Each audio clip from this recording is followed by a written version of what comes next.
Everything is fine here on Detention Block AA23, a Star Wars podcast. And we're startling Greg. I saw he was almost shocked right there. I'm Michael Mudge, joined by Greg Van Beck, here to talk mostly things Star Wars. So Greg and I, we just got back from Nashville not too long ago. We actually got to spend some time together. I debated doing a little recording with each other there, but we had so many other things we had to do. So how you doing, Greg? Made it home just fine? Yeah. His new hat is from there. It's a pretty sweet hat. I like your hat. I like your hat. Can't get out that way. Mm-hmm. Yeah. No, I made it fine. Going good. I had plumber at the house today, so that's always a good thing. Ooh, fixing stuff. Yeah, So from the weather, the cold? No. This was the shower, like the cartridge behind the faucet handle decided to kind of go on us. So I had to replace that. And it was just, I looked at it, I was like, I really don't feel like taking the time to do it. It's got to get done. And I was like, it's got to get done. And we got stuff going on this weekend. So it's like, just, I'll pay the extra money for you to come do it. And so that's the route I would take. Yeah, it's easier. But then as I'm watching the guy, I'm like, I could do this. Yeah. No, there's no way I'd actually be able to. I mean, but you'd like to think you could. He makes it look so easy with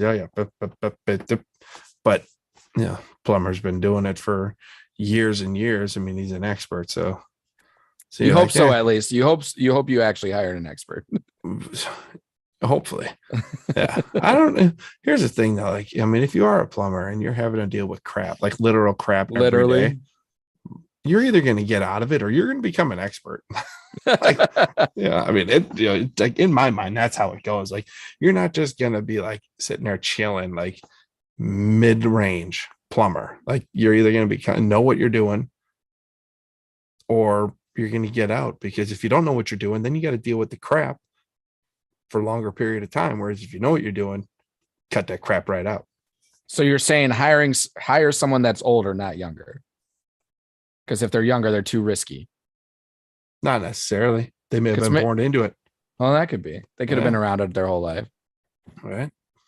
Small hands get into more spaces for plumbers. For sure. Yeah, that's something we need to do. We need to get a plumber and an electrician as well. We haven't gotten around to it. Maybe we have to wait on the electrician when it gets warmer because part of it's outdoors. But good old house ownership stuff that needs to be done. And I sure as hell ain't doing electric. No, you don't. I had an electrician all lined up. I had a buddy of mine that played softball. I mean, more of an acquaintance softball buddy, but still close enough where I'd have felt okay calling him for electrical stuff. But yeah, he up and moved to Florida. So there goes that connection. And then I have another buddy who does like commercial plumbing and really good. To help me with some plumbing when we first moved into the house.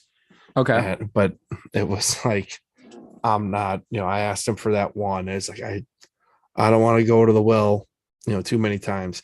No pun intended, plumbing well, but there's been a lot of puns on this recording so far. That's right.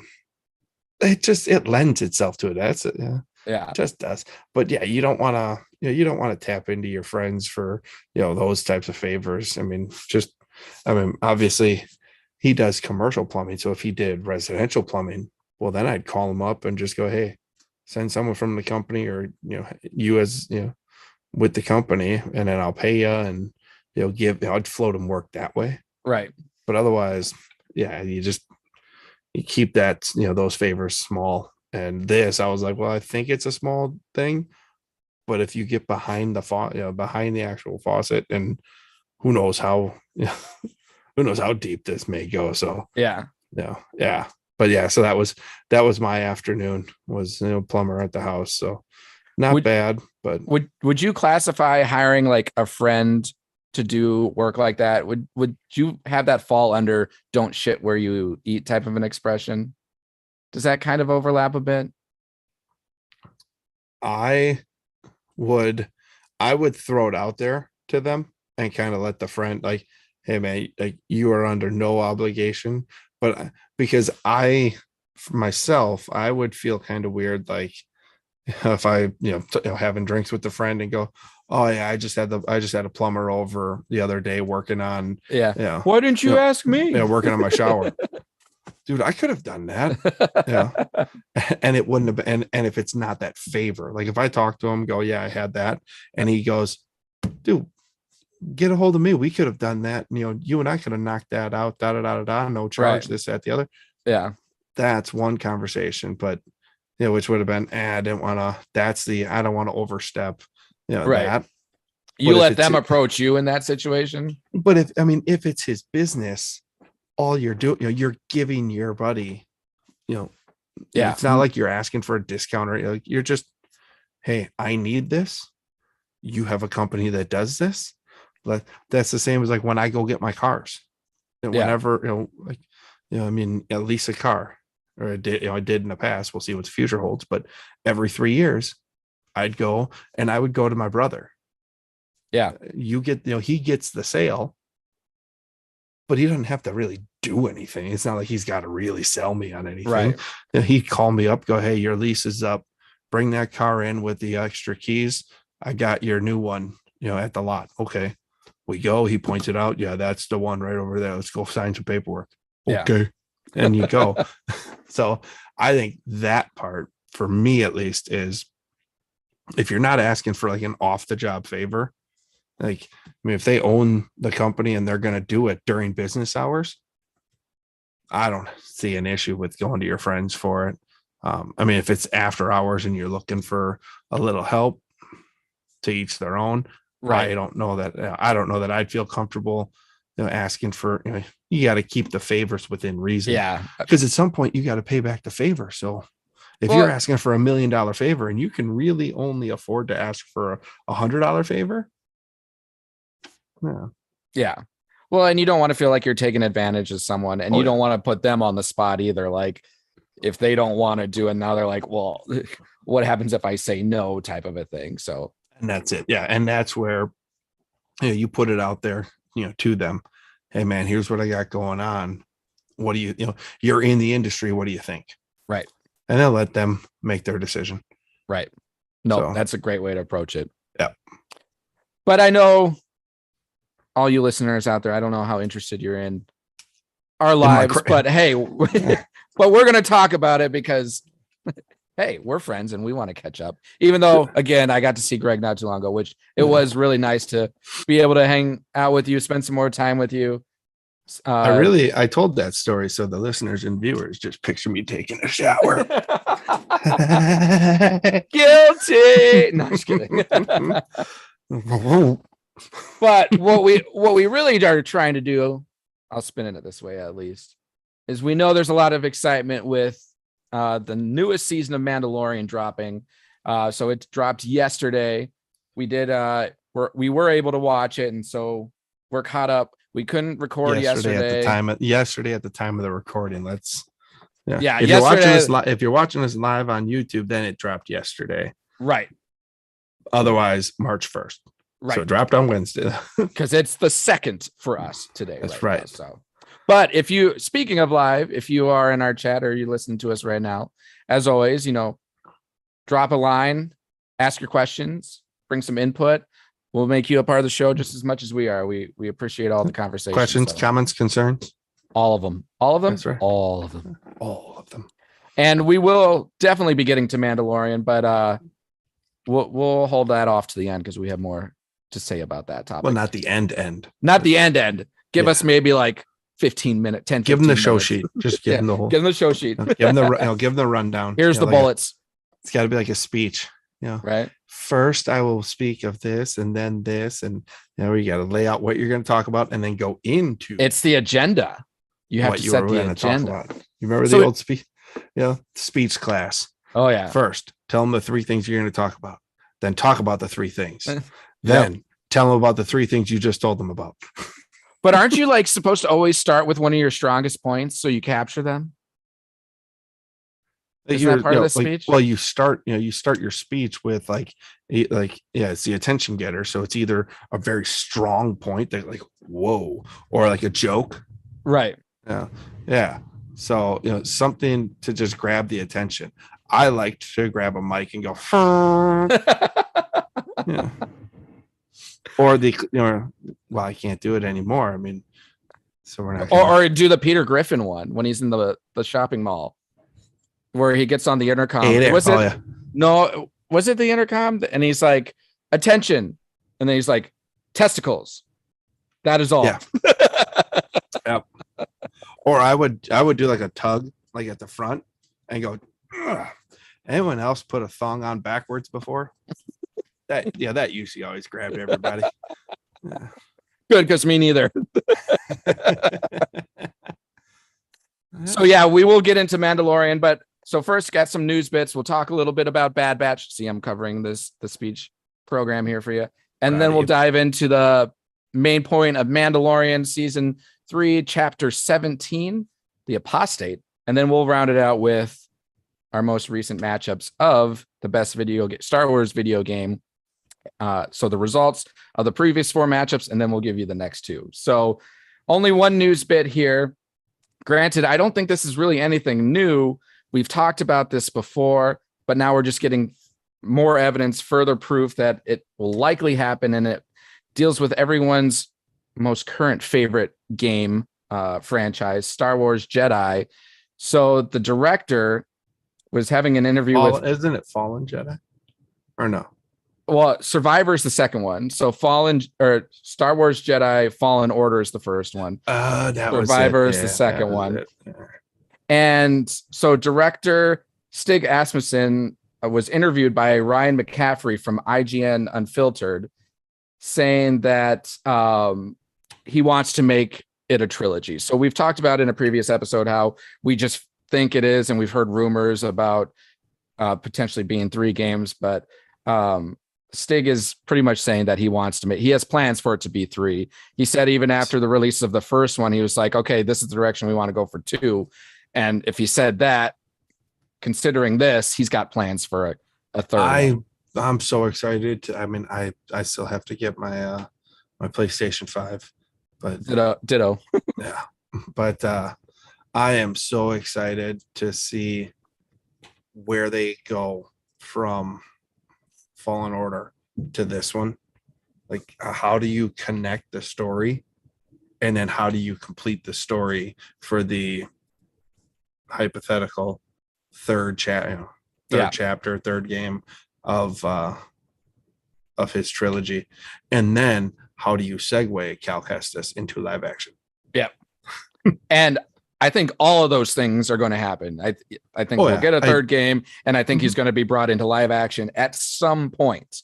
Even do you think he gets brought into live action, or do you think he gets brought, to another medium other than video games before the third one drops? I'm going to say yes, only because I know he's coming out in a book. Okay. I know what you're saying. Like, that's visually like an animated show or like another visual medium. Okay. So rephrase that question. So is he going to be shown? So will he be shown? Will they bring him to either an animated series, movie, what have you, or live action series, movie prior to the third game coming? If the third game is in fact announced and confirmed, what comes first? Cal Kestis in something other than the book? And what is the book based on the game?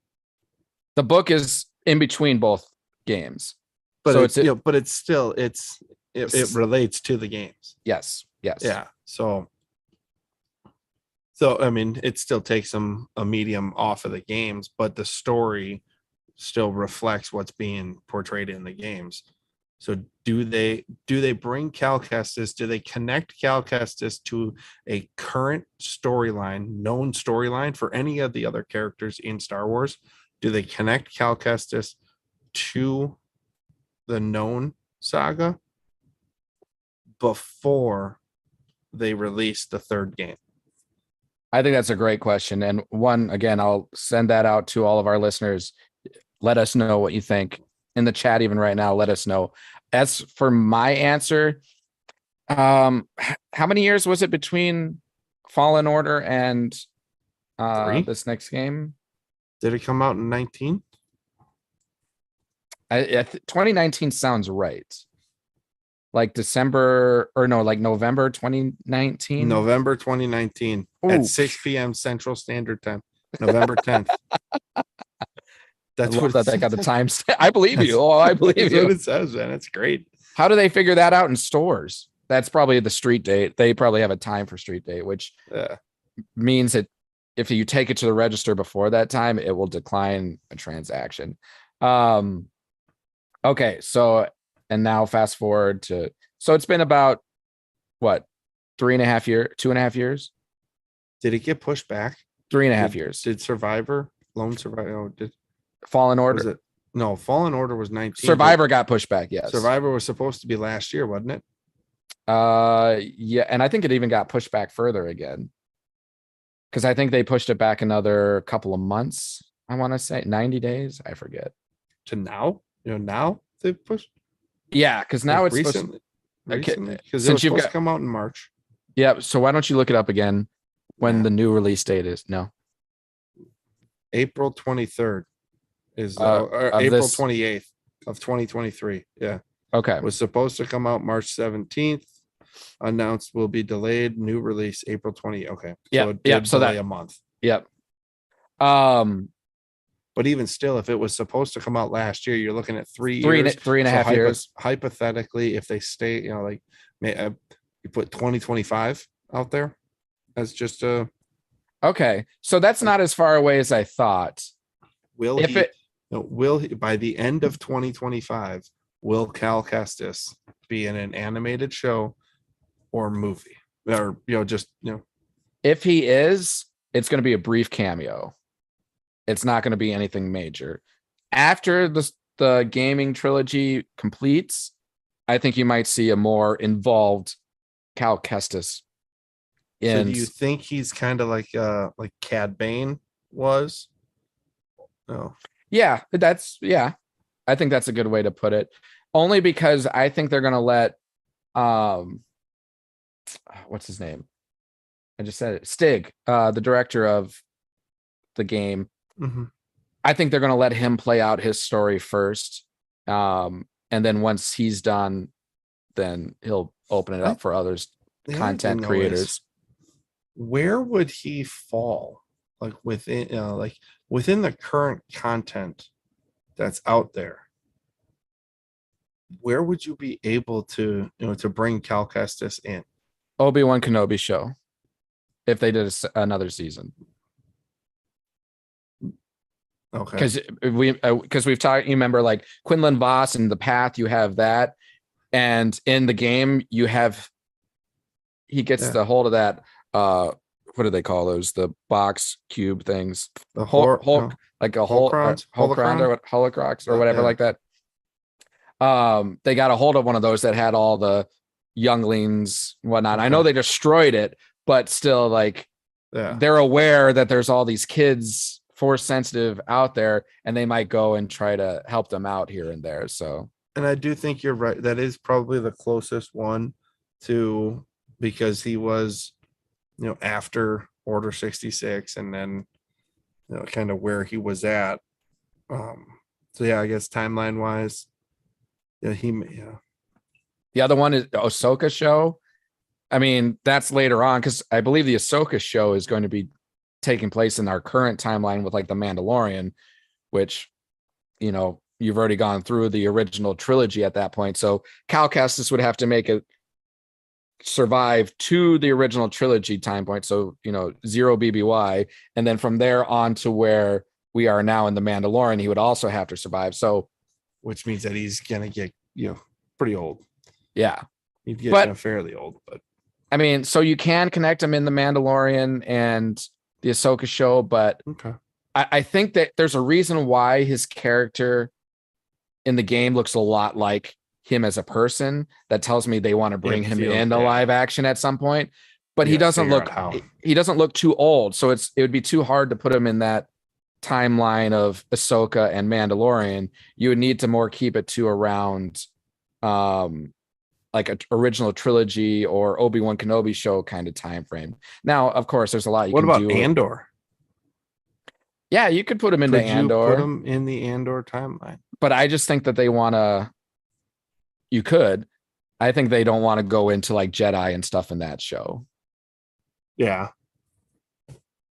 I think they want, and I think that's part of what's garnering interest for that is it's kind of stepping away from all that stuff. Yeah, it tells you a different side of. It's more about the Empire and the Rebellion, and I really enjoy that. So fantastic. I would like that very show to stay that way.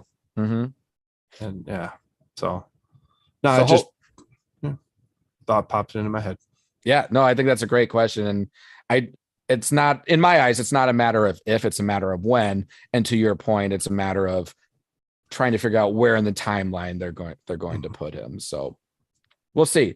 But and maybe by that point, maybe that's the other thing is by 2025, they may have something that they're kind of storyboarding right now. Yeah. That will then come out.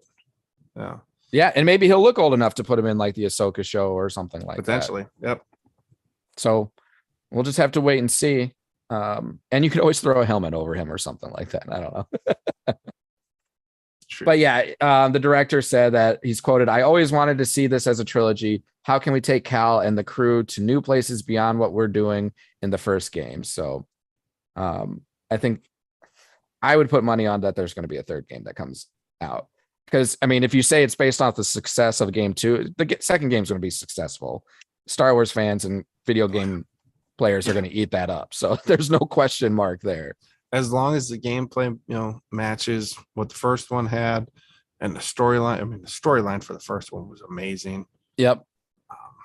So, yeah, I mean, it's going to be hard to fail. Let's just put it that will way. Be. I mean, the expectations are going to be very high, but yeah, I think they're going to hit it. Yeah, I think so too. All right, so then we'll move on to Bad Batch. We'll kind of briefly talk about this. I know on the show we've only talking through episode 6, and now we've just recently had episode 11, I think. So we've had quite a few episodes. We've had episode 7, The Clone Conspiracy, which was released at the same time of episode 8, Truth and Consequences. And then episode 9, The Crossing, episode 10, Retrieval, and then episode 11, Metamorphosis. And I'll hold off on talking too much about Metamorphosis. I know Greg hasn't seen that one yet, but we're all caught up together through episode 10. So we'll talk a little bit about all those. I won't dive into what's happened in all those because there's just too many episodes to kind of go through right now. But I really did like episode 7 and 8. I know we've talked about the Bad Batch here and there on our podcast and how it's okay. But some people are getting, a little tired of the mission type episode and, veering away from like a story and whatnot, which is kind of what we've been getting. I've still been enjoying everything. Like if it's Star Wars content, I'm going to eat it up. And what I will say, what I have absolutely loved about the show is the graphics and the technology. Like when they're not showing characters, it looks like it could be live action, just like live action CGI. Once they show the characters and everything, it gives it away that it's a cartoon. But if you didn't see those characters, you'd be like, is this a cartoon or is this, CGI from a live action? So I think what's really promising is the demonstration of what they're capable of creating in an animated platform. And it's been really, and it's been better than Clone Wars in terms of the illustration. Rebels was the best, probably, in my opinion, of the story, but it had probably the least in terms of the animation versus it, except for like the Resistance, because that was obviously lower in both of them.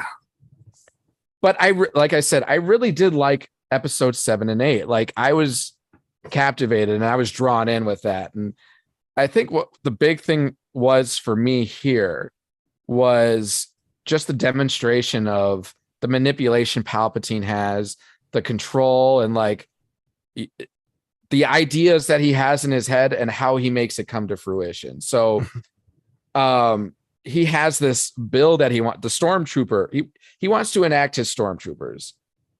And obviously in these episodes, Rampart is trying to pass a bill that's like the recruiting it was like the recruiting defense recruiting bill or something like that. Where they're allowed to, instead of creating clones, they're going to recruit their troops, which makes sense. There's more of a loyalty there. And, you know, what's the expression? I think it's from The Patriot. Like one person's loyalty is more than like 99 soldiers that are away from home or whatnot. I forget what the actual expression, but you get my point.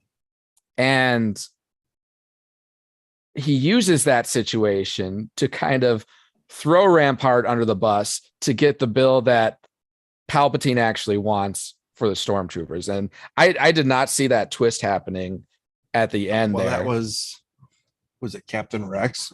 So brought up something like Palpatine's always 5 steps ahead of us. Yeah. But just like in the war. Yep. Just like during the war, he was always 5 steps. Yeah, which he was. I mean, had him doing exactly what they want, and then Rampart takes the fall, and they boot him because he was following his orders to destroy Camino. Yep. And it was like he's just following the orders, but Palpatine knew, you follow this order. Once it gets out that you followed the order, now you're at fault. Once you're out of the way, then I mean, he's over there playing chess and everyone else is playing checkers. Yep. As the old saying goes. Well, and the other thing I really enjoyed, and I said it before the season even started, like there were like 2 things I wanted to see in this show. One was like the Empire, impact on the world around them. And the other one was this transition from clones to stormtroopers, or clones to the Imperial Army and whatnot. And what happens to those clones. And this is giving insight to that. This is showing that they don't care about the clones anymore. Like, if anything, they want to get rid of them. They're just, they serve their purpose. Now they need to go. Yeah. Need to go the way of the dodo bird. And is it almost like they're more of a threat to the Empire now versus I think that's what Palpatine sees protectorate? Yeah. Which is showing to come into fruition, because who are the ones that are retaliating against them now? Like it's the clones that are coming to that realization, like they don't care about us, and we're still very much a strong force and great fighters. We can resist. So I love seeing that aspect of it. And I think, going back to what we keep talking about, this is a story. This is more of a story that plays a part of the overall universe that we're familiar with, which makes it that much more interesting and captivating, at least to my opinion. And then you still have the Bad Batch there doing what they do best. Like, they were the ones that went into Rampart's Star Destroyer to retrieve the actual evidence of them destroying Camino, like an impossible mission that only the Bad Batch could do. And they go and kick ass, do their thing. And it's like, this is how you, in my opinion, you should be using them. Like, some of the side missions are fun and it's like entertaining, cool stuff, but I want to see them do this, things that are, I shouldn't say that's relevant. But it's you want to see them, battling against the Empire. Like, I don't need to see them on some whatever type of, run, that they're doing because Omega wants them to go somewhere. It's like, you were born and bred to do one thing. The other thing I would really like to see out of, Bad Batch that I don't think we get enough of is like the Crosshair story. Yeah. Like, you have them split off, and having Echo, in, was that episode 9? 8? No, I think it was episode 9, where Echo split off from episode 8. That was the end of these 2 episodes. Yep. Yeah, and Echo went with Captain Rex to then take care of all these, all the other clones. So like that side story, that's fine. Like, he and Rex can go, and then they can come back in, and that's how hey, what you guys been up to? That catch up.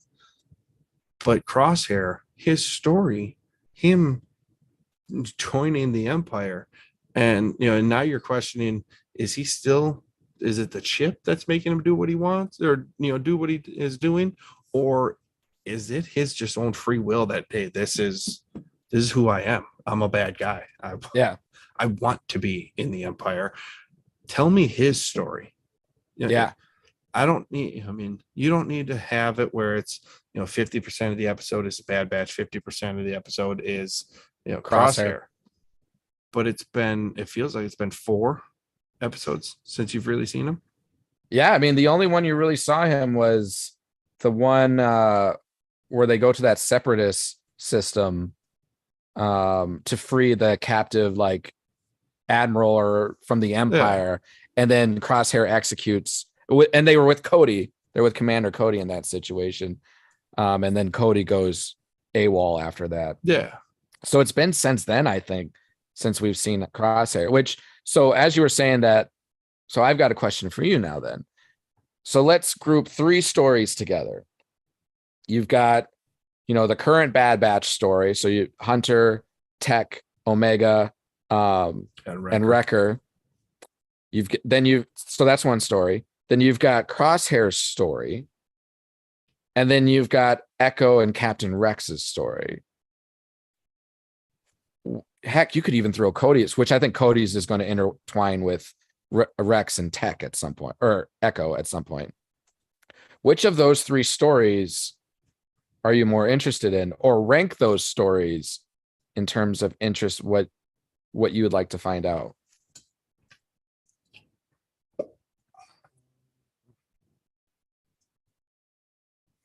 He's cooking up with something.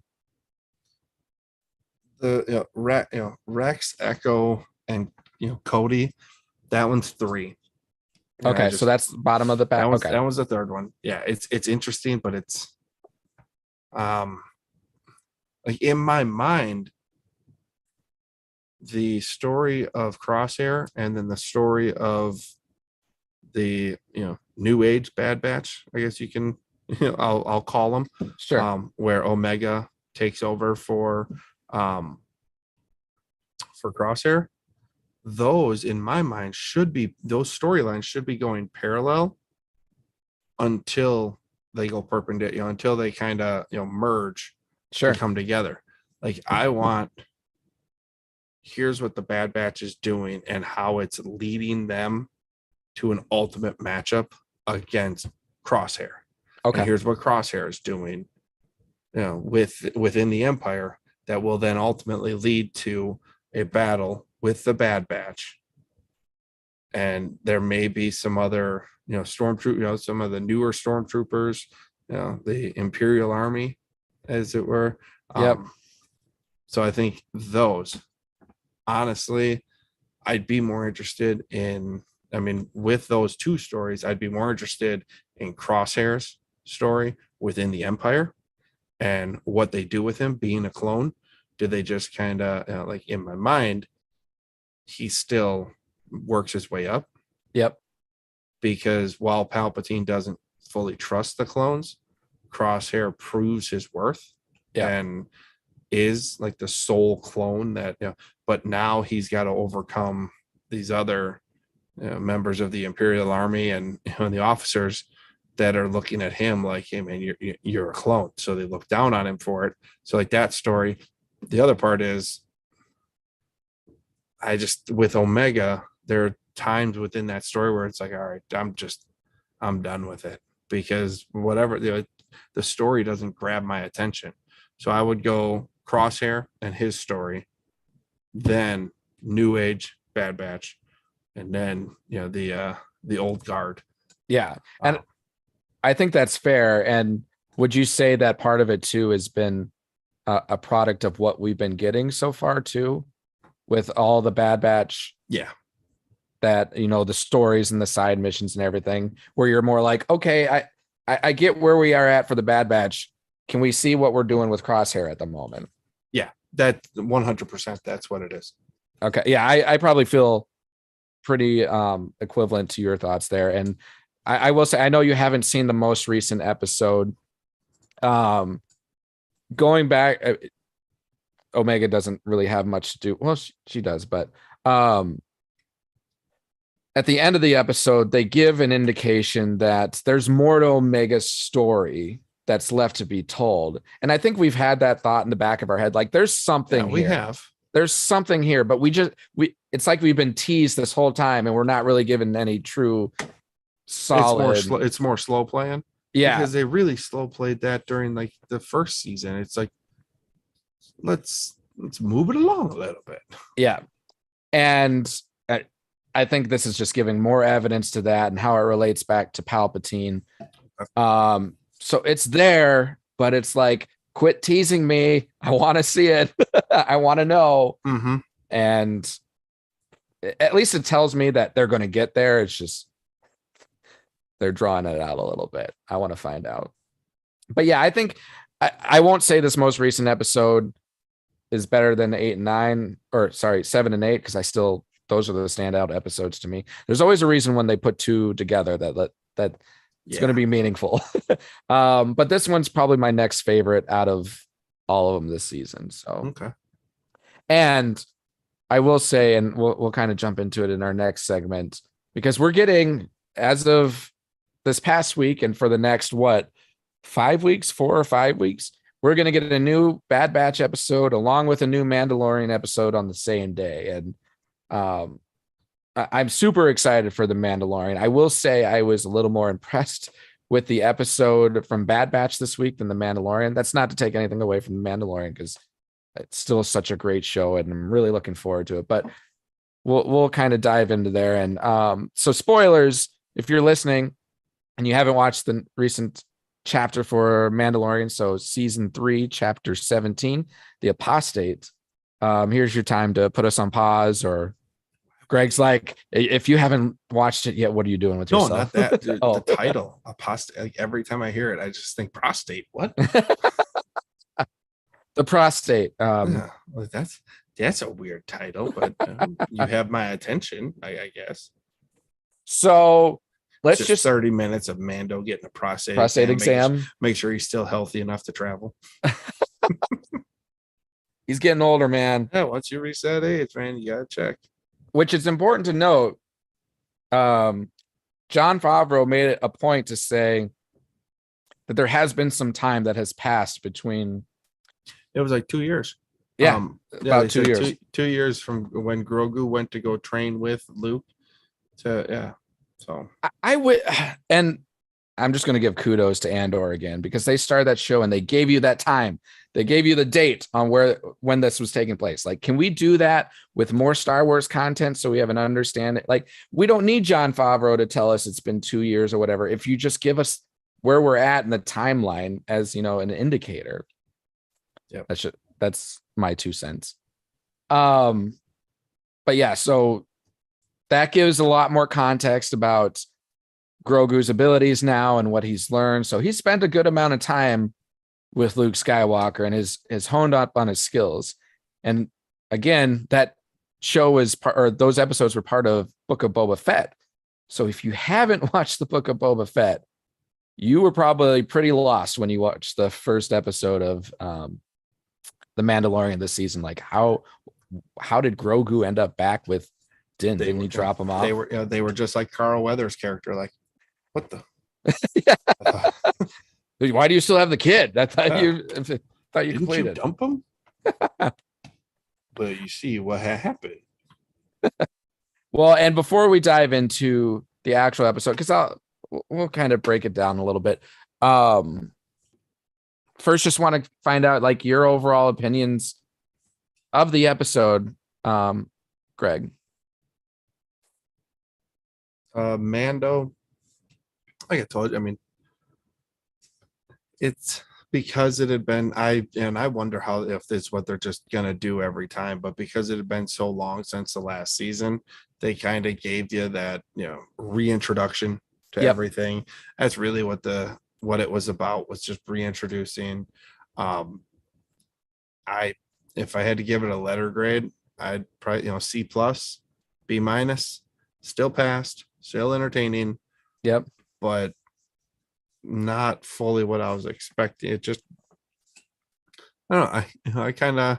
I talked before we went live about knowing that Jon Favreau wanted to, get Grogu off the show and focus on Mando, and then got forced to have to bring Grogu back. This episode felt, and I asked you how much of the episode had to change because Grogu was back, how much of it just stayed the same. And it just felt like a disconnect.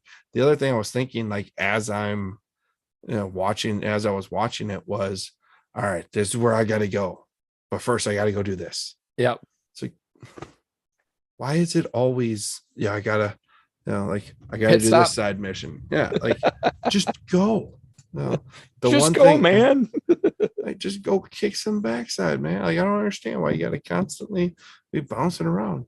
The one thing I did like was that, the start, it really felt like, they got you, the twist. Yeah. Because I guarantee I was not the only one that felt, and you and I talked, but same way. I guarantee most everybody, when they were watching it, fully felt like that was a flashback. Or something.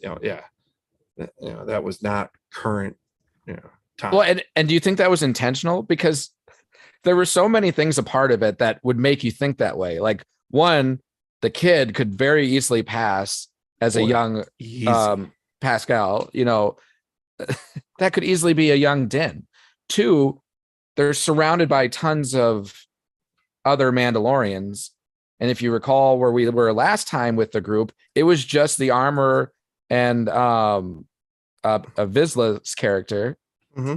So there's two of them. And now there's probably 30 of them there. 20, 30. 20, 30. Where did they all come from? So, but if it was a flashback, then it would make sense why there was a bunch of them there. Yep. So you're like, okay, where are we? And not only that, but where she was in the Forge definitely resembled the Forge from season 1 where they were at. So it's it almost felt intentional, oh, you think this is a flashback, but it's not.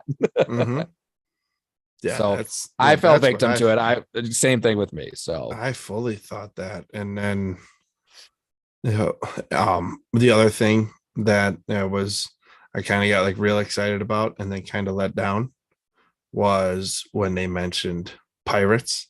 And I was like, oh, I did too. Yes. You're not Hondo. You kind of look a little like Hondo, but you're not Hondo. You're not funny. You're right. You're not the pirate we want. No, you're annoying. I would shoot you too. Overall enjoyable. I liked seeing Bo-Katan on. We'll be interested to see what, because she said goodbye when he left, so it makes it seem like she's not going, but it feels like she's going to. Yeah, maybe it's more setting up for a season 4 type of a thing. Well, yeah, I would assume that they're gonna go season 4 unless something crazy happens. But it was good, but it wasn't great. And I think that coming into the new season, my expectation was that this first episode was going to hit hard and be great. I should have tempered those expectations once it got out that the first episode was only going to be 30, 35 minutes. I saw that. I'm like, what? Mm-hmm. We've waited 2.5 years and we're going to get 38 minutes. And 5 minutes of that's credits and oh yeah. Prelude. Yeah, they got it. Yeah, which the credits are awesome. Like the art, the artwork that's that they do. I love that. But you're getting 30 minutes of story though. Yeah, but you have to, kind of temper your expectations. Whereas we've seen some of the Mando episodes where they're 45 minutes to an hour, really good stuff. Yeah. I trust Favreau. The season's still, my expectations are going to be that it's great. First episode for me, C+. Well, I think you're definitely right in terms of they had to kind of set up the story a little bit, set out those reminders. This is where we are. Mm-hmm. I know we got a little bit of Mandalorian in the Book of Boba Fett, but that was not as that's relevant. Probably why. Yeah, but that's probably why they had to do it too. Sorry to jump on you, but real quick, you're good. Because season 2 of Mando ended with Grogu not being there. Yeah. And now all of a sudden he's going to be there. And so you do have to take some time to explain, for those of you that didn't watch the offshoot, here's how we got here. Yep. Yeah, I think you're right there. And so I think it was almost destined to be like this. And I'm totally okay with, like you said, like it's still good stuff and still entertaining. What I keep thinking of, it just goes back to like thinking of Andor or some of the recent stuff where they've released more than one episode at one time. And would have been nice if they did that. And I know it's harder to do because you only have 8 episodes and Mandalorian is like their show and they want to like stretch it out as much as possible. But it might have been a better punch if you just released 2 episodes at a time, or at least just started with 2 episodes to give more of that getting into the story and where we're going. Because the only other thing, I don't want to use the word disappointed because I wasn't, but the only thing that made me a little sad was we've waited 2.5 years, because it was 2020, winter of like October through beginning of December of 2020 when we last had a Mandalorian season. So it's been some time and we've waited this long, and then you get a good episode, but nothing that truly like puts you at the edge of your seat, like, oh, what's happening? I don't know that you're necessarily saying it missed your expectations. It fell short of your expectations. And I hate to put expectations, but at the same time, I think but we all have them in the back subconsciously. Subconsciously, you're gonna do it. Yeah, I mean, yeah. The show itself, it wasn't like it missed them completely. Like the Book of Boba Fett, that show missed expectations pretty close to completely. But when you think about it, the best episodes off of Book of Boba Fett were Mando's. Yeah. I mean, so in my mind, Book of Boba Fett, other than telling us how he got out of the Sarlacc pit, that missed, and what's her name? God bless it. Fennec Shan. Yeah, there it is. I was going to say, Boba's sidekick, but yeah, showing how kick-ass she was. Yep. That show missed its mark. Yep. It had so much possibility, and it failed. Was decent, but failed at meeting the expectations. And I think that this Mando, episode 1 wasn't that. It was good. Right. But the expectation of the first 2 seasons and those 2 or 3 offshoot episodes is that this season of Mando is going to be nonstop fantastic. Yeah. And I have to believe that in the next episode, or if not the next one, the third one, like something very captivating and jaw-dropping is going to happen. That's going to be like, oh my God, this is why we love Mandalorian. Like in my eyes, it's going to happen in the next couple of episodes. So, I think it happens in the next episode. Yeah, something is going to happen. And I think he said he's going off on some, he knows like where he's going, type to deal. Retrieve the. Well, yeah, that's another question. Like, where is he going now? Because he's got a couple missions. He's going to redeem himself in Mandalore, in the waters of Mandalore, but he's also got to retrieve the data chip or whatever. Yeah, the memory, the IG-11 to get him up and running again. So which way is he going first? I don't know, but I think he gets IG-11.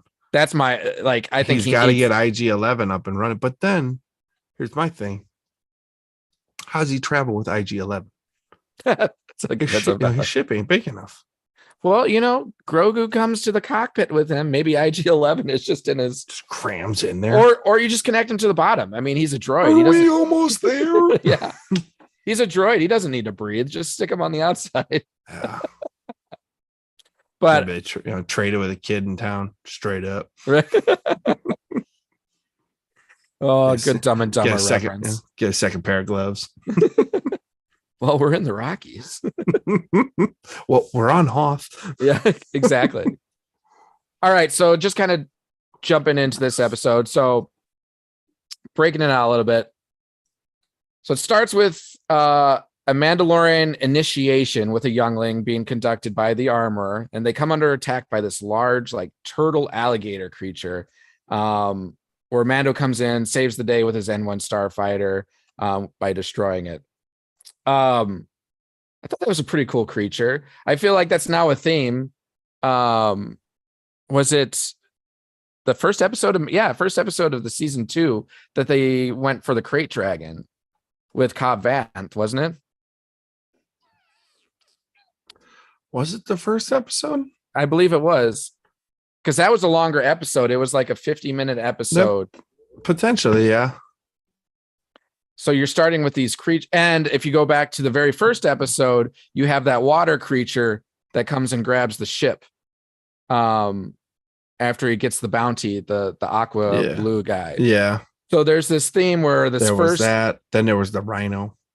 Oh, that one too. That was the second. Yeah, that was the second episode. So yeah, there's definitely this like creature feature that they do to start off the episodes.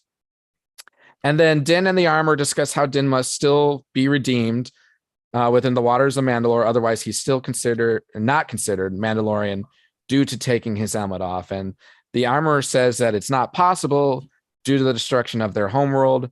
But Din brings in proof from a contact that he has that it might still be possible, because it gives indication that the planet isn't necessarily poisoned. So again, this is just going back to what we said, kind of restating. Didn't that what thing we look already like know. a piece of like the aggro crag from Guts? Yeah. Or kryptonite from Superman or something like that. Yeah, that prop just The keeps getting aggro crag. recycled. Hey, do we still have anything that looks like? Why, yes, I do. Do you still have the aggro crag? I might. It might be in a closet hiding from my daughter. Yeah. Once she finds it, that's it. That's the end of the crag. Greg literally has a piece of the crag from Nickelodeon show Guts. Styrofoam aggro crag. Does Remember, it we were glow? No, this was just straight styrofoam, like painted. Oh, okay. And, yeah. We were gonna turn it into like I think like a fantasy football trophy where you'd write like the year and like the name of whoever won. But then Greg was like, "This thing's too cool. I want to keep it." There was that, yeah. And then I just got out of fantasy football. Right, that too. Can't keep track of all those players. But yeah, so I think this just goes back to what we were talking about. Like, they're trying to restate what we know, but bringing it more like, this is where we are in the story. This is what needs to be done. I think we all knew, like, he's still going to go try and get redeemed. Whether he does or not, that's up to debate. So it'll be will he even, will when he gets there though, will he even care? Because the conversation that he had with Bo-Katan, he is, dead set on it. But is there a subplot there where she basically gets through to him that the Children of the Watch, I think that's what they were called. What is their creed? We'll figure it out, but basically Bo-Katan's gonna get it through Din's head that the armorer is full of shit. Like it's a cult leader.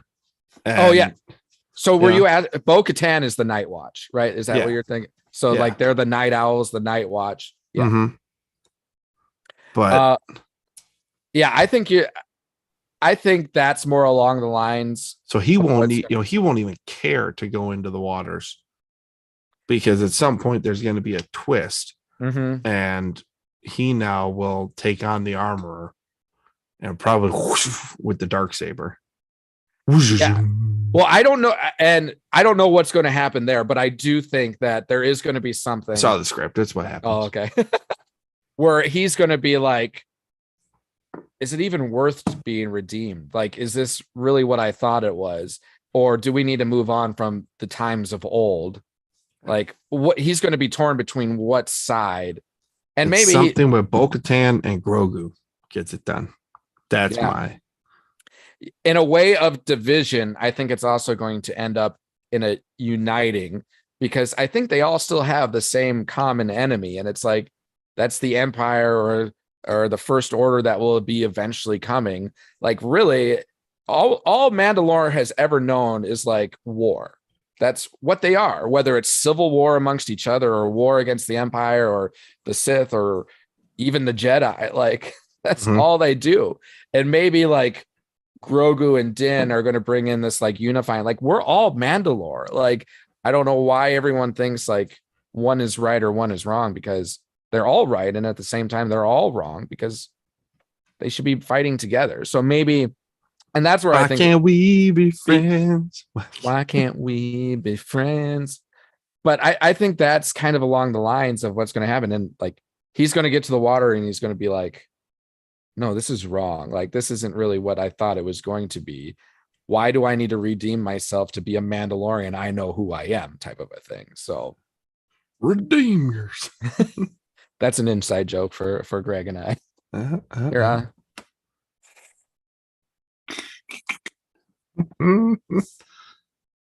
story for another time.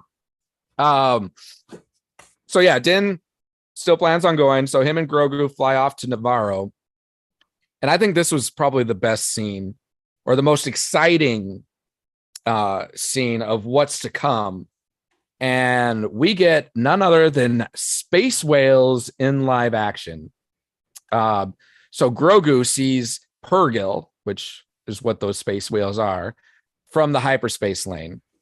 I'm not sure if he actually sees them or we're to believe he's more sensing them. Hard to tell. Din is sleeping, so if he was up and he saw him, then you know, okay, they see him.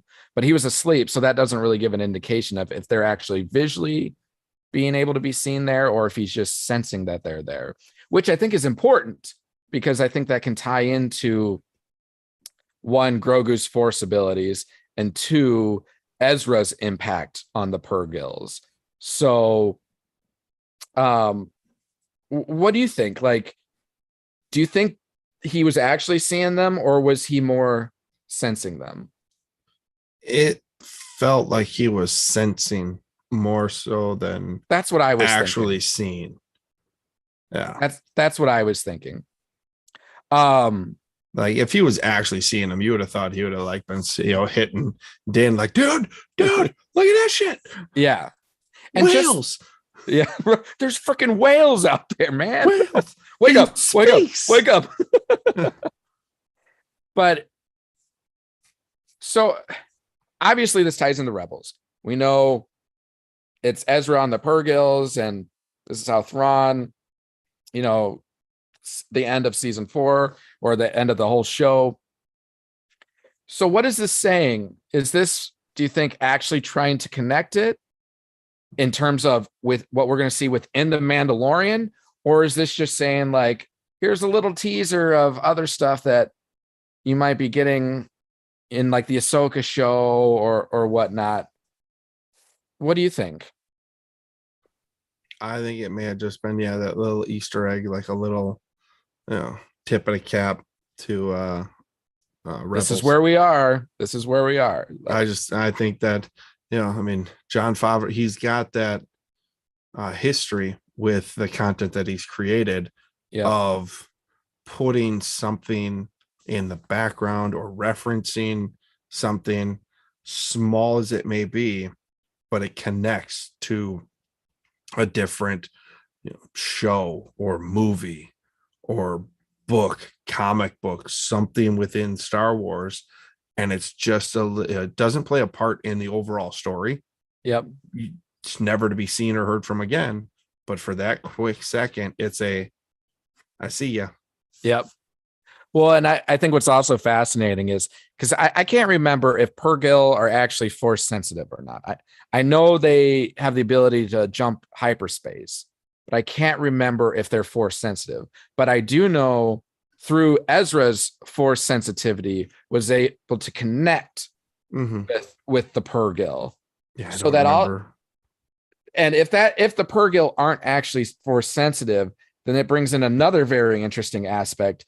Is Grogu sensing the Purrgil, or is Grogu sensing Ezra's connection through the Purrgil? I mean, hard to tell. That's up in the air, but it's just something that what I thought of as I was watching that. Like, is he sensing the Purrgil, or maybe is he sensing Ezra? Not that Ezra's there with them, no, but just the fact that they've made some connection with Ezra through the Force, and now it's like a residual. You know how they talk about like there's different kinds of ghosts or spirits, and one of those is the residual, that it's not really a ghost there, but that energy still kind of lingers. It's like sensing residual ghosts within like the Purrgil of Ezra type of a thing. So yeah, potentially we'll find out. Probably not in this show, but maybe we might get a cameo or something like that. But so then Din and Grogu meet up with Greef, who's now the High Magistrate. He really makes it be known that he's the High Magistrate, not just Magistrate. And it's a the town or the city or the planet is very well developed now and very clean. So it's made a long way in the 2 years since we've last seen it. And they see a statue of IG-11 commemorating what he's done to save their world. And Greef kind of invites them to stay on Navarro, and even has like a plot of land that he's like, here, you could reside right here, no problem. And Din declines because he's obviously on a mission. So, and I thought it was kind of cool too, because he's like, I'm on a mission, and I'm now an apostate and have to go redeem myself. And he's like, all the more reason to stay here. Like, why do you feel like you have to go redeem yourself? Like, I know who you are, and you're very much valued here. Just stay here and not worry about that. So yeah, I thought that was kind of fascinating and kind of foreshadowing to your point about actually going into the waters. Like, is that some kind of say towards that? I think, yeah, I feel like Mando, who's been alone and that was his only family perceived. Yeah. He is going to, over the course of this season, realize that he's got more family than he believes. And he doesn't have to go redeem. They don't need him to redeem himself. They accept him for who he is. And maybe that's just, naive optimism on my part, hoping that he gets there, because I'm not a big fan of that cult. Don't take your helmet off. Yeah. You're not a real Mandalore. Really? Like, nowhere in the history of Star Wars, other than this show, has that ever been the case. Right. And we've seen numerous Mandalorians. Yep. So, I mean, that was like, all right, there's just some crazy sect. Well, get them, they serve their purpose, then get out. And I think showing, Grogu, and I think Bo-Katan showing some love to, and like accepting, Din, like if that happens, showing that is really going to play a big role with his growth as the character. And for the love of God, bring Bill Burr's character back. Oh man, they have to. One of the best characters in this, and very underrated and not seen enough. That's for sure. Bill Burr's great. Bill Burr is what Cobb Vanth was, or I guess he was in Mandalorian too, but in like Book of Boba Fett, like just two really good, fascinating, interesting characters that are great actors too. Well, now that's what I just want to spin off with Bill Burr's character and Cobb Vanth. Give me Timothy Oliphant and Bill Burr. Bill Burr, and we're good. And a gallon of Arnie Palmer. Well, you're always going to have the Arnie Palmer, so just give him the rest of what he wants. That's all I need. I'm already there. Jon Favreau, waiting on you. Waiting on you, bud. But and if you're listening to this, type in the chat. Watch. Hello there. Holy crap. Mike, take off your hat. Take off your hat. No, I'm going to make a prediction after you say that. Going back to the needing to redeem himself, he's going to be put in a position where he can go to Mandalore and stay in Mandalore, or wherever their colony or whatever is now, or go back to Navarro and be with his family or whatnot. Oh, and he's going to get the choice that Grogu got? Yeah, exactly. And he's going to choose Grogu and Navarro. Just putting that prediction out there. Navarro, that would be nice. I do like that you get Navarro, a new planet. Yeah, that and what a cool looking planet it is now. When you first see it, it's like, man, I don't need this. This is like another Tatooine. It's so cool. Yeah, it's super cool. Yeah. I would visit that in a hurry for sure. Don't lie. You'd visit them all. Well, I would. Yeah. Well, don't be even like, Tatooine. Hell, I'll go. That's the one that I would go to. No, man, you would be like, you know what? I need a couple parkas. Give me a face mask. I'm heading to Hoth. Hell, Camino, all water. I'm going. Yeah. You could just stay inside your house, and it'll be like Camino. No, it's fine. I'm going to Camino. Mustafar. All right, I guess I'll go to Mustafar. As long as I can go to Vader's castle, man. Heck yeah. Right.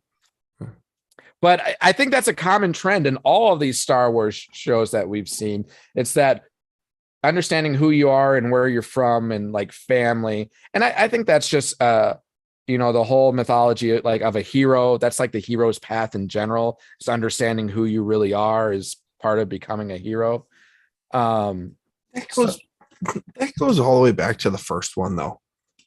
I think it was it a new the original trilogy. That's what yeah. But yeah, it was, blowing up the Death Star. Han Solo. Yeah.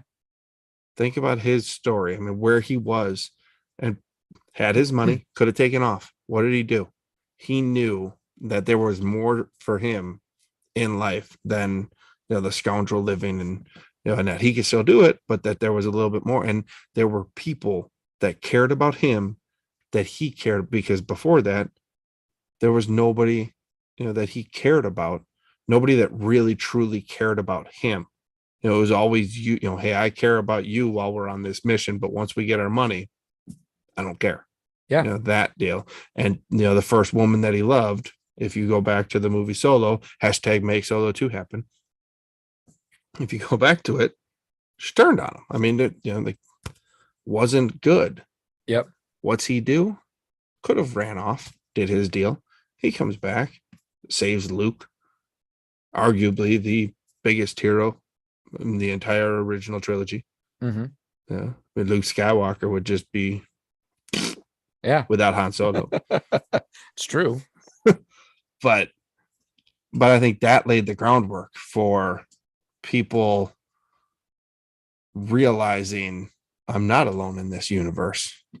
Yep. There are people who care about me, and I can create my own unique family dynamic. Yep. And I think Mando is just going to be another, as you've brought up, that'll be another in the continuation of that theme. Yeah. I mean, it's like you said, Han's story coming back to Han, Luke, and Leia, like the three of them. That's even Luke's story, him coming back to the three of them. Ezra with the Rebels crew, the Ghost crew, that's his story. Mandalorian, Boba Fett in the Book of Boba, the whole being part of that tribe of the Tusken Raiders, but then that's killed off. So now he's got a new family and what he's creating on Tatooine. It's a common theme. Rey, it's exactly becoming a Skywalker. I mean, that's definitely one of the main points that's being brought out, or has always been brought out within Star Wars. So pretty cool to see. Oh yeah. So then when Din is with Greef, they are interrupted by a droid notifying Greef that pirates have arrived and it's urgent he take care of them. Pirates of King Gorian Shard. So Greef goes and confronts them and beats the main guy in a little like duel, and doesn't kill him, but shoots his weapon off and everything. And tells them that they need to leave. And then that guy is with 4 others who kind of draw their weapons to take Greef out, but Mandalorian reacts and takes all of them down, except for that main guy still, which then he leaves. And then as he's leaving, he warns Greef, like, be careful, like this isn't over with. And following that, I think is another interesting point, especially with, the whole Rangers of the Republic show and whatnot. So then Din asks about Marshal Cara Dune. Because if you remember back in season 2, she was the Marshal of Navarro at the time. And obviously she's not here now. And Grief tells him that she's gone off to join the New Republic Special Forces. Thus, he needs a new marshal and offers the position to Din, still trying to get him to stay on Navarro, but he declines. So what was your thought of that? Was this just something that, like, obviously this was like an elephant in the room? We need to tell them what happened, but we as Disney want to like keep it as short as possible to move on from that? Or do you think they might still have plans for like a Cara Dune character still elsewhere, just maybe not, well, definitely not portrayed by the same actress? I think it opens it up to, like that, potentially a return for her to the Star Wars, and Lucas, film, family. Yeah, that's kind of how especially with like that's an interesting change at Disney, because I mean, you think about it, if they were, if they just wanted to write her off and just be dead, maybe not dead, but dead. Mm-hmm. Like she could, hey, yeah, I mean, we've had issues with. We're done with her. She's dead. Yeah. Where's Cara? Unfortunately, we had, there was a pirate attack. Whatever. Kill her off. If you kill her character off, that's it. Yeah. Right? Unless she's a Palpatine. Touche, friend. But I think the fact that, and part of it, I think, is Jon Favreau, and like, because I don't know that he necessarily, and I'm putting words into his mouth, but I don't know that he necessarily agreed with how that played out. So in your eyes, in your eyes, he still wants to do the character justice. Doesn't want her just to be like swept under the rug. Like, she deserves it. It keeps the door open, because if Disney does, under new management, does reach out and they work out something, whatever it may be, who knows, I mean, nobody knows where the future is going to go. So if they do work something, at least then you've already got the groundwork laid where Cara Dune is off doing this other task, and so that's where you segue. You can bring her back in as part of this team, because if they were just going to kill her off, or kind of, hey, we're like address it but not address it. Yep. You could have killed her off in a pirate attack. You could have just, hey, where's Cara? Oh yeah, she's at wherever. You don't have to specify that she joined a different, like, a special forces group. Right. You can just very subtly, she's not here anymore. That's a good point. I never even thought of it that way. But I like your idea better, because like you said, it keeps it open. And why even bring it up then? Like, if you're moving on, why even throw that in there? So yeah. And I mean, most people, especially if you follow Mandalorian, if you are a fan of the show, the situation, that Cara Dune is gone. Yeah. And why. Yeah. Unless you're of a certain age, unless you're really a younger audience and you're young, you don't follow. Most people know exactly why she is gone. Yep. No, but who knows? And so, yeah, like, in my mind, if you're gonna be, done with the actress, you just kill off the character. Just be done with them. You just kill off the character. You know how many different ways they could kill someone off, in Star Wars? Just done. Yep. Real easy, especially if they're, they show that there are pirates that come and she's the marshal having to try to stop them. Well, guess what? Yep. No, I think all valid points. And like I said, I'm kind of leaning your direction now. So moving on from that, Din tells Grief that he needs a droid, and he needs a droid that he can trust, because we know he doesn't really trust droids. And the only one he trusts is IG-11, which is funny because he did call R2-D2 a friend. So is he saying he doesn't trust R2-D2? But he wants to reconstruct IG-11 because you see that monument, and that monument is actually IG-11 himself. He's just, not up and running. He's just essentially dead. So they look to reconstruct him, and they are able to, more or less. It's like half his body.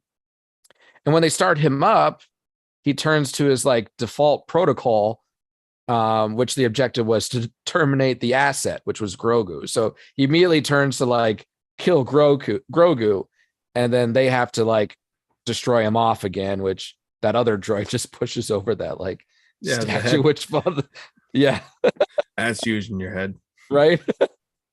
See, thing of the day is puns, I guess.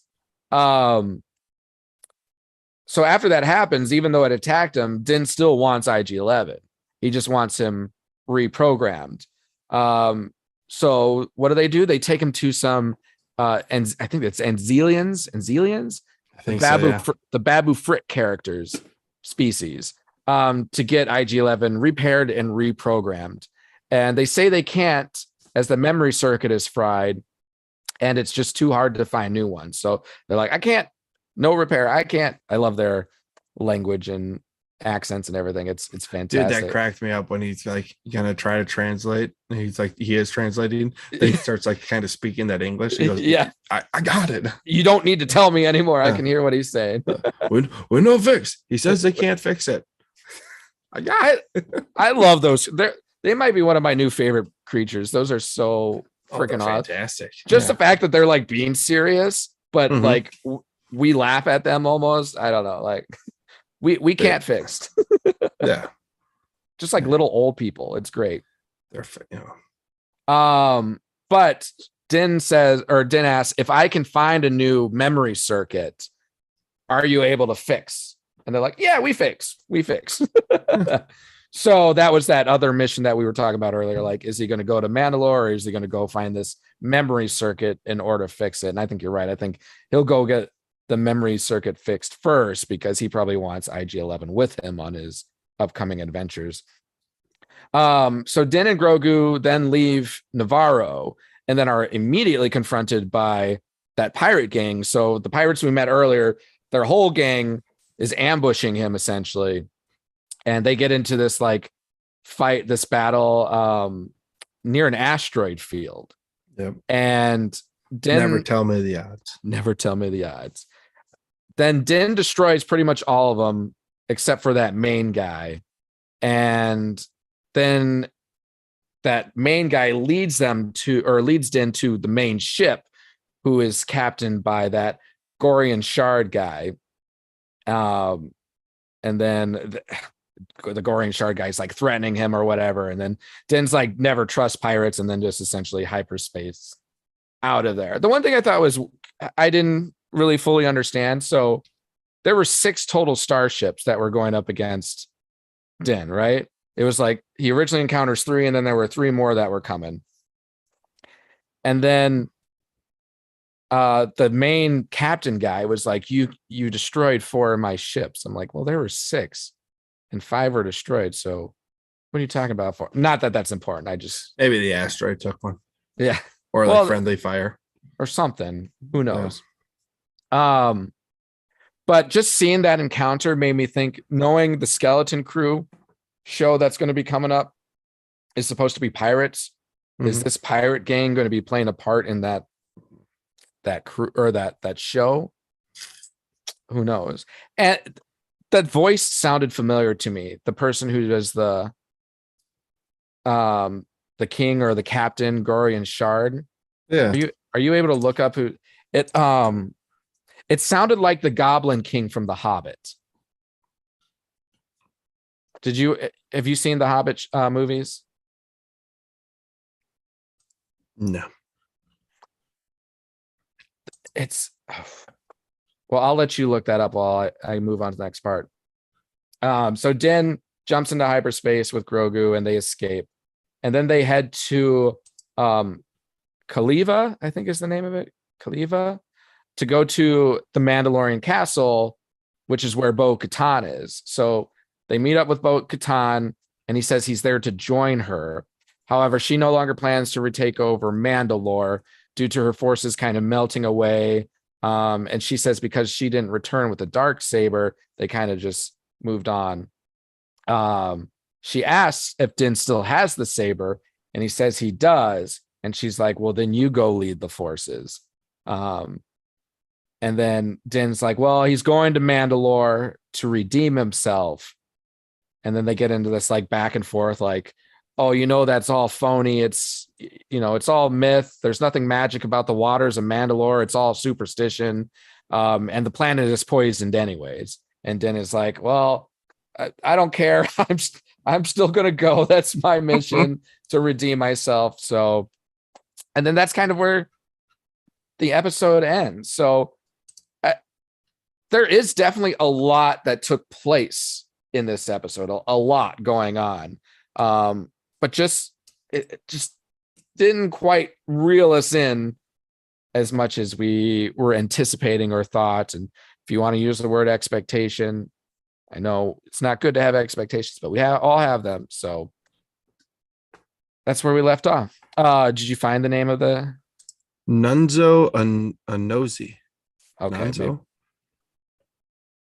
Then I don't think it is him, because I think the person who plays the Goblin King in The Hobbit is a well-known actor.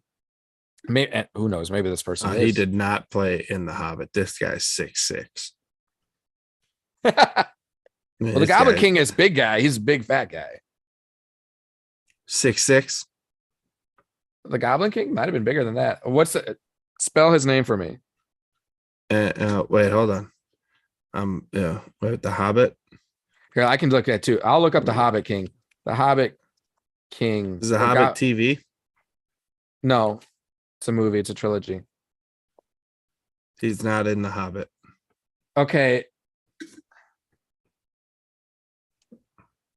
All right. Who played? Because now this is going to drive me crazy. So this gentleman, Last Legion, Atonement. Did you ever see Ender's Game? I did. He plays Sergeant Dapp. Okay. It's a good book too. Jack Ryan, Shadow Recruit, M.B. Dane, Captain of the Guards, and Cinderella.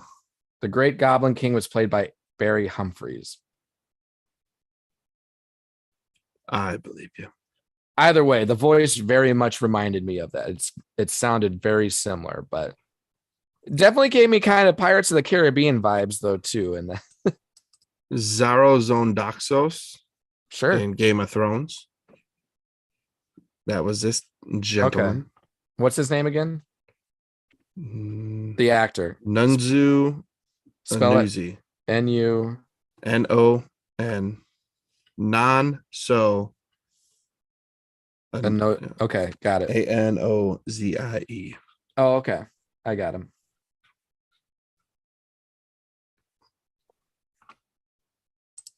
Okay. Oh, he's in Tut, the King Tut movie. I would not have guessed that was who did the voice? Gorian Shard. Is it because he's British? Well, so is the Goblin King. That's why it sounded similar. Oh, now the Brits all have the same voice, Mike. Is that what you're saying? Dang it, I'm falling in a trap here. So yeah, I'm wondering where the next episode will lead us. My guess is it's going to go that IG-11 direction. I think that's probably the next portion of the story we're going to get. Mm-hmm. We'll probably get some cool stuff along the way, obviously. But I am very excited where this season is going to go. We've never been disappointed yet when it comes to Mandalorian, and I don't think we're going to be disappointed this year. So. No, like I said, C+, B-, for this particular episode. It was good. The more you kind of talk about it, and maybe if I watch it again. I will say though, like I said, there's a lot in this. As much as it might not have met certain people's expectations, I think it did also set up different stories. Oh, it did, yeah. That will be very fulfilling by the time you get to the end of the season. Yeah, definitely agree. I mean, it gave you so many different spaces to go with different storylines. So a lot of options, which would be great. I I was just really hoping that they didn't have Grogu anymore. He served his purpose. He did. Now I want, you know, Din, the Mandalorians, Bo-Katan, You want that that story. story. You want that story. Yeah, I don't You need don't. You I need. don't I You don't don't need the need Grogu. Grogu. Grogu doesn't add anything to the story. You should have handed a Grogu off to Jedi Academy. Let Grogu be involved with Luke Skywalker, Ahsoka. You could That always bring that him story. back then. That you could bring him back later to like save Mando at some point. Yeah, with the Force, something. that. Well, and I do have, because I'll give a little shout out to Records of the Republic. So I've been following along their podcast. Wade and Kevin over there, they're doing a great job. I think they're 5 episodes in now. Make sure to go give them a listen to. But they're doing something really fun, and I think it's worth following along. And they're doing a little bingo game, or as I called it, Mando.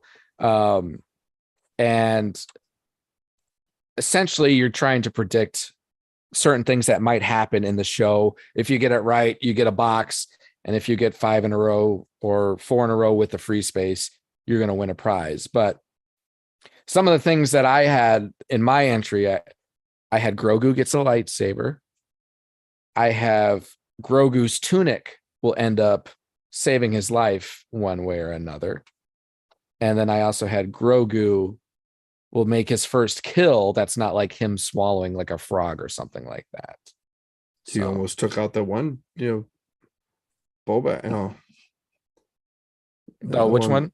Huh? He tried taking one of the guys trying to repair IG-11. Oh yeah, that's right. The Azelians. He was almost there. I almost got to cross that box off. Tried taking him out. He actually almost tried killing Cara Dune too, but Din jumped in. That's true. But we haven't really seen. He's never killed anyone that we've seen on screen. He might have. He's been around actually longer than we actually think. But stone cold murderer. But we haven't seen any live action or on film deaths that been at Grogu's hands. So I think maybe this season we might see something like that. There's been hints to a little dark sidey side of Grogu, so that'd be great. Be like, hey, you want him back? You think he's all cute, lovey-dovey? Wabam! I also threw in like a bunch of different cameos. I have a Hera Syndulla cameo, a Sabine cameo, Mace Windu cameo, and I think Quinlan Vos and Thrawn. If I actually think those are happening, no, but I had to pick squares in predictions. So if I get one of them, that helps me. So covering all my bases there. But and just what you're hoping for. Yeah. I mean, we do know we might see some more scenes of Grogu being rescued at Order 66. And I have either Mace Windu or Quinlan Vos rescuing him. So that could also be something. There you go. It's going to be Cal Kestis and I'm going to get no box. Watch. It's going to be the Bad Batch. Are you kidding me? Damn it. Omega. All right. Well, we'll wind that down from our Mandalorian portion. We look forward to watching next week's episode. I will actually be out of town next week, so I won't be able to record. But if the others aren't able to, then 2 weeks from now we'll cover 2 episodes. So we'll play it by ear. But before we do leave, I do want to cover our round 2 of our best Star Wars video game bracket challenge. We have received our final results for 4 more matchups. So I will bring those to you now. Our matchup number 5 was number 31 Galaxies versus the 34 seed Jedi Arena, and Galaxies wins. And Britain says, I must vote Galaxies. I've never gotten into it, but I still have a place in my heart for those who played faithfully to the end. It ended beautifully. Players fought, decorated, memorialized, etc. until Galaxies was no more. I'm jealous of the game. He got into World of Warcraft instead, due to its Rebel Empire focus as opposed to the Old Republic. And then matchup number 6, Force Commander, which is the 26th seed, versus number 39, Flight of the Falcon. Force Commander wins that game or matchup, so it will move on. Matchup number 7, seed number 30, episode 3, Revenge of the Sith versus number 35, Droids. Revenge of the Sith takes that matchup. And then Skylar comments, Droids had so much wasted potential back in the day. Not surprised too many people haven't played it. So I think that will probably play in a lot of the results, who has actually played the game versus who hasn't. If more people have played one or more, or if more people have played one of the games more than the other, they're probably going to side with the one they played. And then the final matchup, number 8, which is number 27, Vader Immortal versus number 38, Demolition. We got an upset on this. So number 38, Demolition, defeats Vader Immortal. So I guess the whole, what is that? The Oculus? That's the Oculus game, is the Vader Immortal. So okay. Demolition has been around a lot longer, so maybe that helped contributed to it, and not as many people actually have an Oculus to play. Yeah. With. So that, yeah. And if you don't have it, like, how much of a desire do you have to, to play an Oculus game? Right. Exactly. So all makes sense. But again, these were all the play-in games. We're trying to set the whole bracket, which we now have. We've got a full bracket, which next time, either next week or the week after, we'll bring up our first 2 actual matchups. So the first one is, all right, we're going to start with the number 1 seed, number 1, Knights of the Old Republic versus number 33, Battle Pod. So number 33 won its play-in matchup. So there's no number 32. So you got the number 1 versus the number 33. And then the closest matchup in terms of seeding for this round, matchup number 10, which is seeded 16, Super Star Wars Trilogy versus number 17, Squadrons. So I've played Knights of the Old Republic. I haven't played Battle Pod.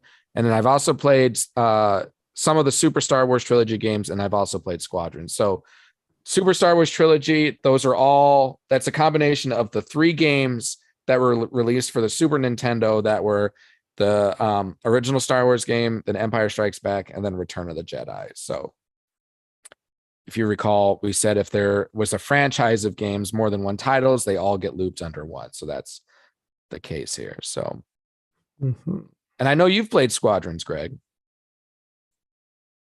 Yeah. I have not played I didn't have a Super Nintendo growing up. I never did. I played it at a friend's house though. And then I think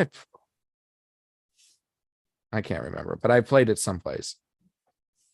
But so yeah, Nintendo 8, that old website. Maybe it was something like, maybe it was on the computer. Yeah, maybe. Remember that one? Nintendo. Yeah. I think it was Nintendo8.com, but you could play the old school. I played Pokemon, I think, on that. That was a good one. The original Pokemon, like the Game Boy Pokemon, games. like Red or Blue from for the Game Boy. I never played that on the Game Boy. I only played that on the computer, and I was addicted for like that was a fun game. A week. That was a fun game to play. Got to catch them all. That's right. I didn't. I failed. I moved on, but I failed. Greg, you're never a failure in my eyes. So yeah, but in the eyes of Pokemon, it just means you haven't finished. No, I gave up. I failed. No, I gave up. I failed. That's one I'm willing to live with. I'm okay. Throwing in the white flag. Yeah, I'm okay. I mean, I'll pick it back up if all of a sudden my life depends on it. But I don't see that happen. I don't see that happening. So until that, it's like Cara Dune, you're opening the door. Oh, of course. Yeah.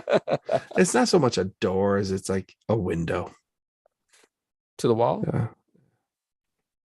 I won't go on to the next line. All right. Well, we will wrap it up for this week. As usual, I'll call out to all of our social media handles. So on Twitter at Det Block AA23pod, on Instagram, detention_block_AA_23. And then our Facebook group and YouTube channels, Detention Block AA23, a Star Wars podcast. As always, bring us your likes, follows, comments, subscriptions. Questions, concerns, money. I almost said descriptions. What? I meant to say subscriptions and almost said description. Give your descriptions of your ideas. All the same. Give us those ratings. 5-star ratings appreciated.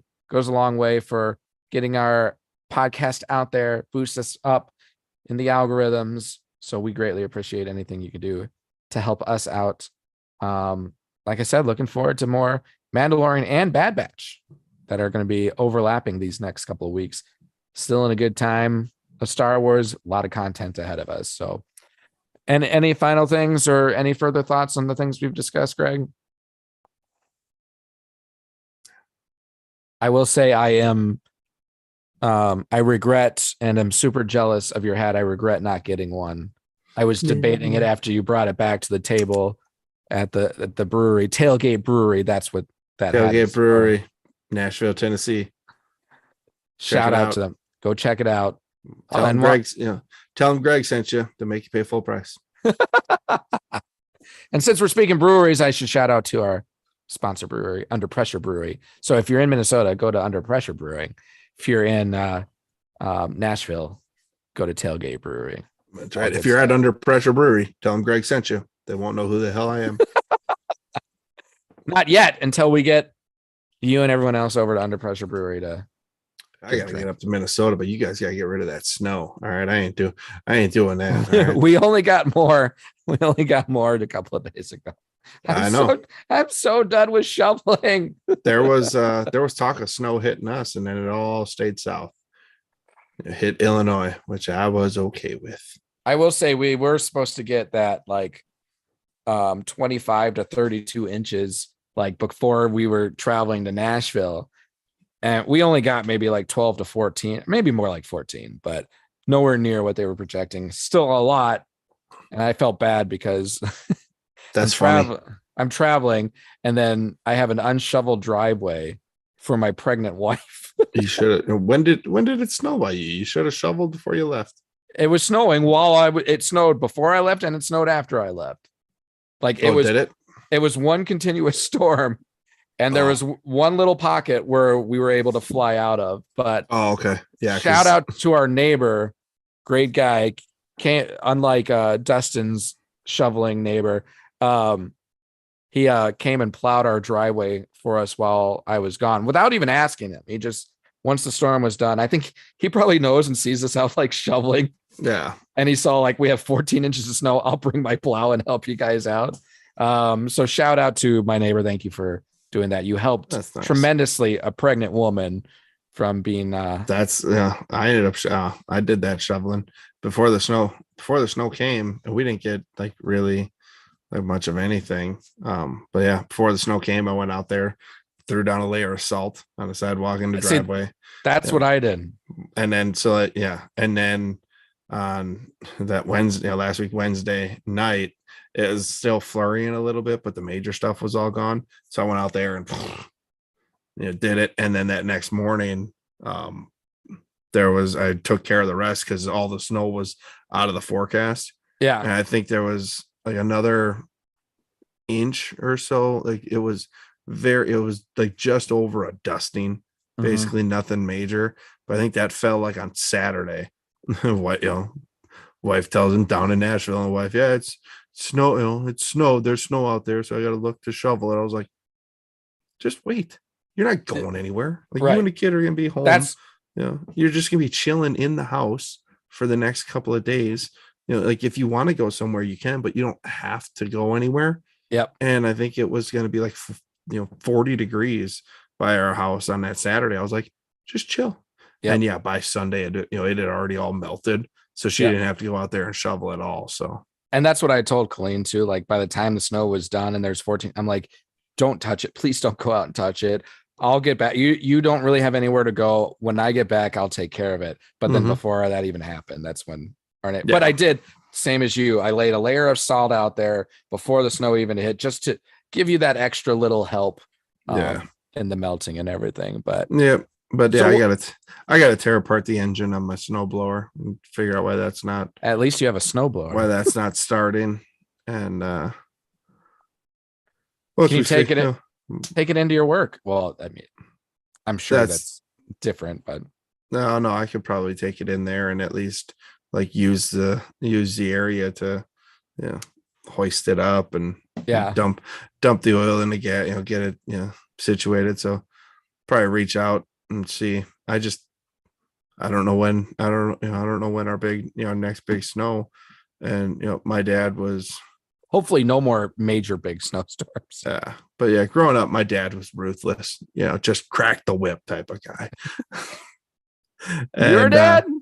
Yeah, but he would make a shovel, like depending on how much. I mean, it would have to be a good number, and like that wet snow, like the worst. Just break a back type, shoveling snow. Yeah. And then he'd go, guys, I'll take the snow blower.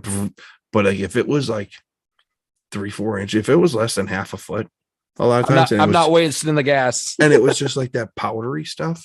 Yeah. He's like, we're not, grab a shovel. It's so I can't blame him there. That's easy stuff. No, but it's, but even still, like if it, even if it gets close to like 8, close to like a foot, if it's up there or something like that, depending on how much, but if it's like that light, fluffy stuff, I still will go out there and shovel that. Like my mentality when I look at it goes, I can shovel this. And so that's how I look at snow.